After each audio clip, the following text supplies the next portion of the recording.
سر کھڑے ہو کے پیشاب کرنا نہ صرف جائز ہے بلکہ سنت مبارکہ ہے، امت کے لیے ایک رول ماڈل نبی الاسلام نے آسانی دی۔ نبی صلی اللہ علیہ وآلہ وسلم نے کھڑے ہو کر پیشاب کیا، تو کھڑے ہو کے پیشاب کر سکتے ہیں، مرد کے لیے یہ جائز ہے کیونکہ کافر کی قبر میں نور آ ہی نہیں سکتا چاہے نبی بھی جنازہ پڑھے۔ قرآن میں آپ منافق کے لیے 70 دفعہ بھی دعا کریں بخشش نہیں ہوگی۔ تو نبی کے زمانے میں بھی ایسے لوگ تھے جن کی قبریں اندھیرے میں ڈوبی ہوئی تھی، تو آپ کہتے ہیں جو کچھ بھی ہے محبوب کی امت سے ہے۔ علی بھی سوال ہے، کیا مرد کے لیے کھڑے ہو کر پیشاب کرنے کی اسلام میں کوئی گنجائش موجود ہے؟ بعض اوقات پینٹ میں ملبوس ہونے کی مجبوری بھی ہوتی ہے۔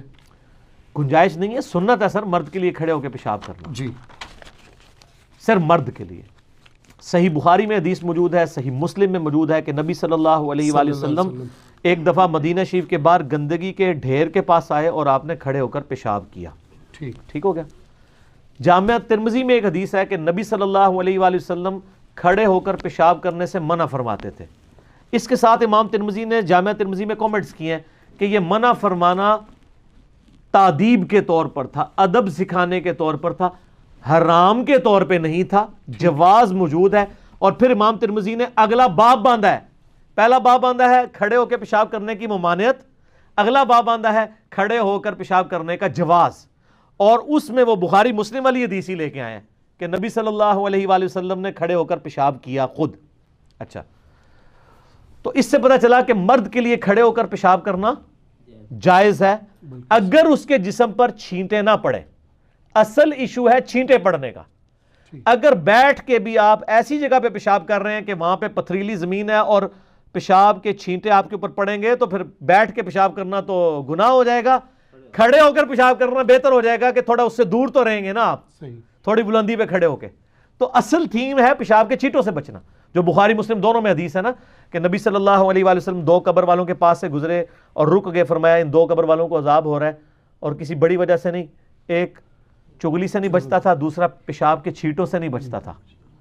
تو پھر آپ نے ایک ٹہنی درخت سے توڑی، اس کے 2 ٹکڑے کر کے دونوں پہ ایک ایک ٹکڑا لگا دیا، فرمایا جب تک یہ ہری رہیں گی حضور کے ہاتھوں کی برکت سے صلی اللہ علیہ وآلہ وسلم ان کو وہ عذاب میں تخفیف ہوگی۔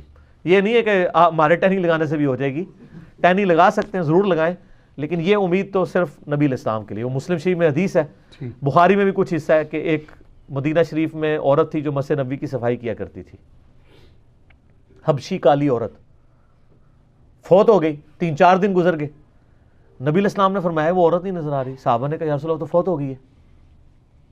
آپ نے فرمایا تو مجھے تم نے کیوں نہیں بتایا، میں اس کا جنازہ پڑھ لیتا۔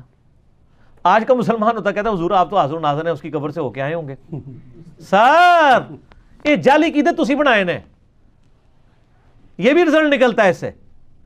تو نبی الاسلام فرمایا مجھے اس کی قبر پہ لے جاؤ۔ قبر پہ لے کے گئے، آپ نے وہاں پہ قبر پہ جا کے اس کی جنازے کی نماز پڑھی۔ کتنی آپ کی شفقت، آپ کے لیے مسجد کی صفائی کرنے والا انسان کتنا اہم ہے، اور وہ عورت ذات حبشی عورت۔ اور آپ جب واپس مڑے آپ نے فرمایا یہ قبریں اندھیروں میں ڈوبی ہوئی تھی، اللہ نے میرا جنازہ پڑھنے کی برکت سے ان ساری قبروں کو نور سے بھر دیا۔ اچھا وہ کافروں کی قبریں نہیں تھی سر، کیونکہ کافر کی قبر میں نور آ ہی نہیں سکتا چاہے نبی بھی جنازہ پڑھے۔ قرآن میں آپ منافق کے لیے 70 دفعہ بھی دعا کریں بخشش نہیں ہوگی۔ تو نبی کے زمانے میں بھی ایسے لوگ تھے جن کی قبریں اندھیرے میں ڈوبی ہوئی تھی، تو آپ کی جنازہ پڑھنے کی برکت، وہاں پہ بھی آپ کے مبارک ہاتھوں کی برکت ہے۔ یہ نہیں کہ آپ قبر پہ پھول پھینکنا، لوگ پھول والی عید سے ہی لیتے ہیں نا، تو سر پھول لانا پھر سٹو ٹہنی ہی لاؤ، جتنی گل ہے نا اتنی رکھو، تو ٹہنی لگائیں۔ بلکہ اکثر لوگ لگاتے بھی ہیں وہ سر کی جگہ کی نشاندہی کے لیے دفناتے وقت، وہ بالکل ٹھیک ہے، آپ ٹہنی لگائیں۔ اور اس سے یہ پتہ چلا کہ پیشاب کے چھینٹوں سے بچنا ضروری ہے۔ اصل مقصد جو ہے پیشاب کے چھینٹوں سے بچنا ہے۔ یہ جو لوگ ان حدیثوں کا مذاق اڑاتے ہیں، ان کے بزرگوں نے خود بخاری کی اس حدیث کا دفاع کیا ہوا ہے کہ مرد کے لیے جائز ہے۔ آپ کو یہ کہانی کراتے ہیں وہ جی بخاری شریف میں لکھا ہے کھڑے ہو کے پیشاب، تو آپ کیوں نہیں کرتے؟ سر ہم کرتے ہیں، آپ بھی کرتے ہیں۔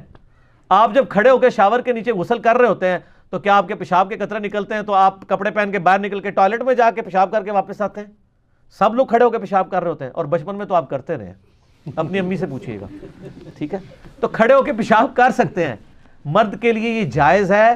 اور بلکہ یہ اتنی بڑی سہولت ہے کہ اب یہ جو ملٹی نیشنل قسم کے یعنی آپ کے جو 4 سٹار 5 سٹار ہوٹل ہے نا، ان میں تو باقاعدہ کھڑے ہونے کی جگہ بنی ہوئی ہے۔ اب ایک بندہ جو پینٹ میں ملبوس ہے وہ جا کے کموڈ پہ بیٹھے تو وہ زیادہ پلید ہونے کے چانس ہیں، اس کی بجائے اگر وہ کھڑے ہو کے پیشاب کر لے، احتیاط کے ساتھ تو وہ زیادہ بہتری ہے. تو سر کھڑے ہو کے پیشاب کرنا نہ صرف جائز ہے بلکہ سنت مبارکہ ہے, امت کے لیے ایک رول ماڈل نبی علیہ السلام نے آسانی دی ہے, لیکن یہ مرد کے لیے, ذرا عورتوں نہیں کھڑے ہو کے پیشاب کر سکتے. ٹھیک ہو. جزاک اللہ.